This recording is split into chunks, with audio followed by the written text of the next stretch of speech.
kú ìkàlẹ̀, orúkọ mi ni Mabel Àjùmọ̀bí.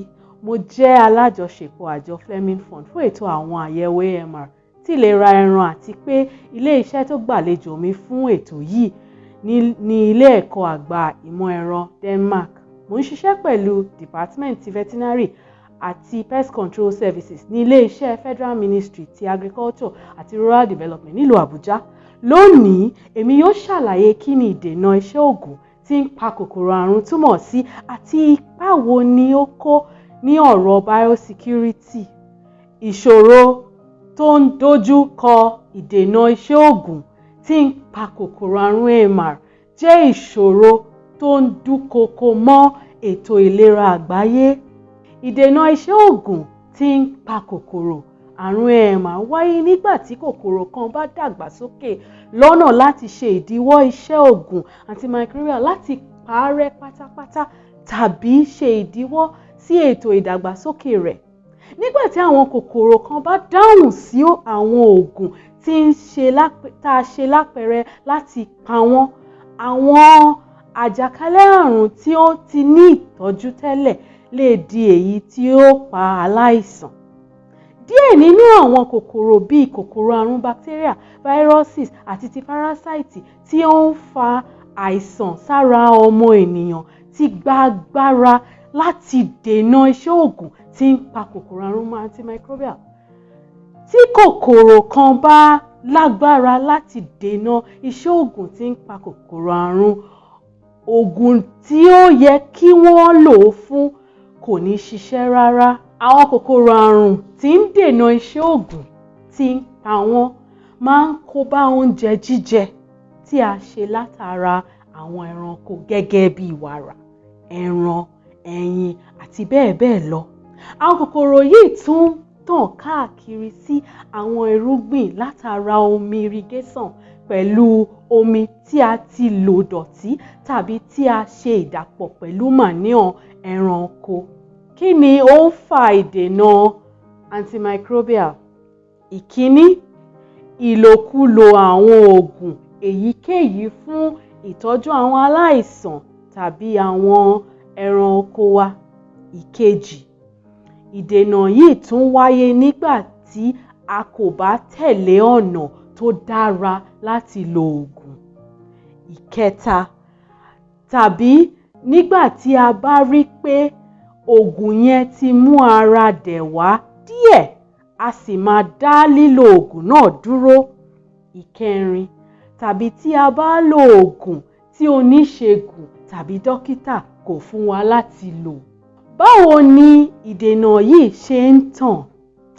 Nígbà tí a bá tọ́jú àwọn ẹranko pẹ̀lú antimicrobials, àwọn kòkòrò àrùn tí ń gbé nínú ìfun wọn lè di alátakò sí ògùn antimicrobial yẹn.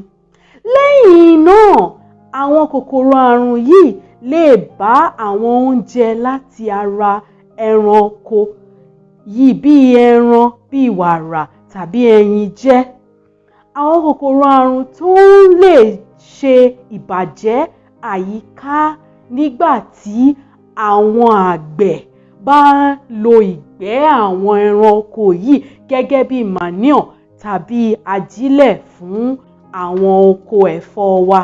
Àwọn ènìyàn lè tan àwọn kòkòrò àrùn wọ̀nyí ká nígbà tí wọ́n bá kọ̀ láti fọ ọwọ́ wọn dáradára pẹ̀lú ọṣẹ àti omi tó mọ́, pàápàá lẹ́yìn lílo àwọn ilé ìgbọ̀nsẹ̀ tàbí tọ́ílẹ̀tì.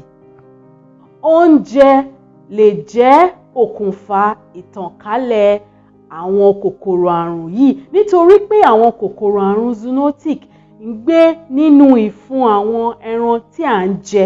Nítorí náà, ó tún lè tàn káàkiri láti ọ̀dọ̀ àwọn ẹranko nípasẹ̀ oúnjẹ padà sí ènìyàn. Láti dojúkọ ìdènà antimicrobial, lo àwọn antimicrobial fún ìtọ́jú lásìkò tí ó yẹ. Ìdènà àrùn ó sàn ju ìwòsàn lọ. Dènà ìtànká àwọn àìsàn ẹranko nípa gbígbé lárugẹ àwọn ìgbésẹ̀ ètò biosecurity nínú àwọn oko wa. Kí ni ìtumọ̀ biosecurity? Biosecurity jẹ́ àwọn ètò tí a ń ṣe láti dènà ìtànká àjàkálẹ̀ àrùn nínú àwọn oko wa. Kí ló dé tí ààbò biosecurity wa jẹ́ pàtàkì? Tí a bá ní aláàbò biosecurity tó dára nínú oko wa, a lẹ́tọ̀ọ́ láti lo àwọn oògùn antimicrobial fún àwọn ẹran oko wa. Kí ni ó yẹ kí o ṣe láti dènà àwọn àìsàn kúrò nínú àwọn oko rẹ?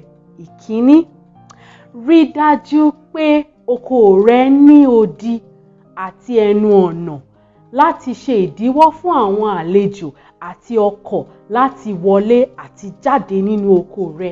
Ìkejì, fi àmì ìdúró sí ẹnu ọ̀nà oko rẹ láti ṣe ìdíwọ́ fún àwọn ènìyàn láti wọlé tàbí jáde kúrò nínú oko rẹ. Ìkẹta, rí dájú pé ìfibọ̀ ẹsẹ̀ wà ní ẹnu ọ̀nà ìbáwọlé àti ìfibọ̀ ọkọ̀ fún àwọn ọkọ̀ ńlá tí ń wọlé sínú oko láti ṣe àjẹsára àwọn táyà. Ìkẹrin, má ṣe pín àwọn ohun èlò oko yín fún àwọn ọ̀rẹ́ yín.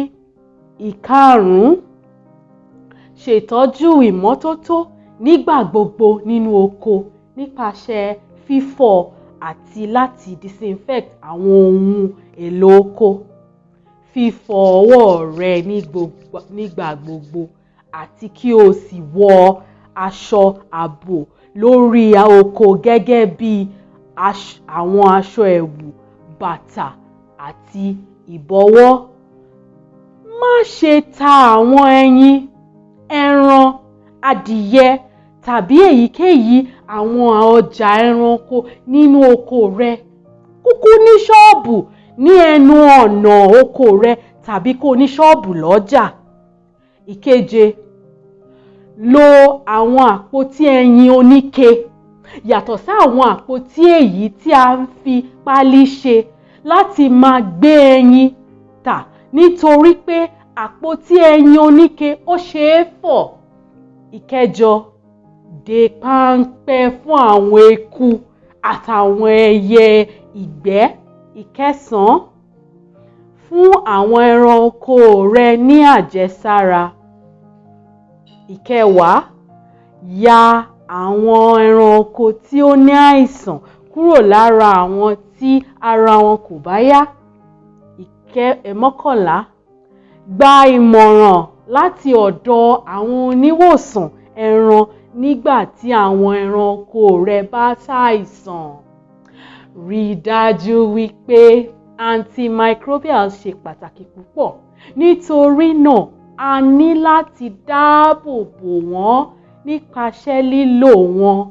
A kò gbọdọ̀ lò wọ́n tí wọn kò gbọdọ̀ béèrè fún. Kí ni àwọn àgbẹ̀ àti àwọn oníhòòhùn ọ̀sìn ẹranko lè ṣe láti gbáradì fún ìdènà iṣẹ́ òògùn tí ń pa kòkòrò àrùn AMR? Ìkíní, lílo àwọn òògùn tí ń pa kòkòrò àrùn nípa ìlànà oníwòsàn ẹran nìkan. Ìkejì, rí dájú pé o tẹ̀lé òṣùwọ̀n lílò rẹ̀ àti iye ìgbà tí ó lò fún ìtọ́jú àwọn ẹran rẹ.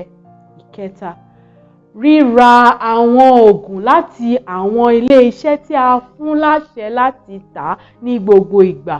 Ìkẹrin, ìdènà àwọn àjàkálẹ̀ àrùn nípa títẹ̀lé àwọn ètò ìṣe gẹ́gẹ́ bí ìmọ́tótó àti àjẹsára. Ìkarùn-ún, ṣíṣe ìtọ́jú àwọn àkọsílẹ̀ fún gbogbo òògùn tí ń pa kòkòrò àrùn tí a fi fún àwọn ẹranko wa. Mo ṣe ìdúpẹ́ fún olùkọ́ mi Rene àti Fleming Fund Fellowship tó fún mi ní àǹfààní láti jẹ́ kí ẹ gbọ́ fídíò yìí lónìí. Ẹ ṣeun o.